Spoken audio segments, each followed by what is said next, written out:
बीड जिल्ह्यातील नेत्यांकडून गेम करण्याचा प्रयत्न, गेम करणाऱ्या नेत्यांचं नाव मुख्यमंत्र्यांना सांगणार भाजप आमदार सुरेश धस यांचा सूचक इशारा। सिल्लोडमध्ये पाकिस्तानसारखी परिस्थिती आहे। भाजपचे माजी केंद्रीय मंत्री रावसाहेब दानवेंचा पुनरुच्चार, अब्दुल सत्तारांवर टीका करताना दानवेंचं धक्कादायक विधान।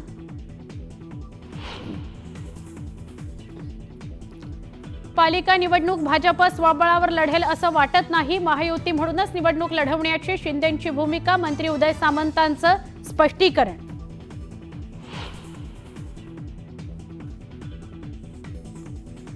शरद पवार गटाने बोलावली तातडीची बैठक, बीडमधील बैठकीला बजरंग सोनवणे, संदीप क्षीरसागर राहणार उपस्थित। आगामी पालिका निवडणुकीबाबत चर्चा होणार।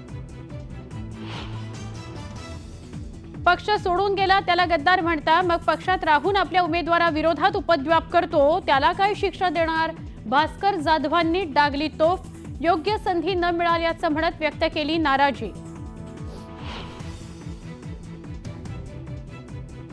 संजय शिरसाट आणि खासदार संदीपान भुमरेंमध्ये रंगली शाब्दिक जुगलबंदी, पालकमंत्री पदावरून शिरसाटांनी काढला भुमरेंना चिमटा। वाल्मिक कराड, सुरेश धस आणि धनंजय मुंडे एकच, देशमुख कुटुंबियांच्या अश्रूंचा बाजार मांडलाय। धस आणि मुंडेंच्या भेटीवरून संजय राऊतांचा हल्लाबोल।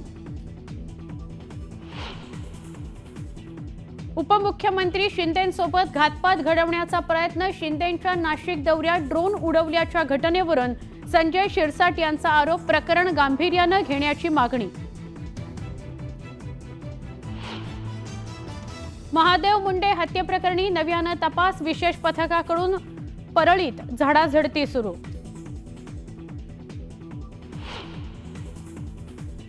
नाशिकच्या मिस्टिक व्हॅली परिसरात जुगार अड्ड्यावर छापा, 18 जणांना अटक, लाखोंच्या रोकडसह आलिशान वाहनं जप्त।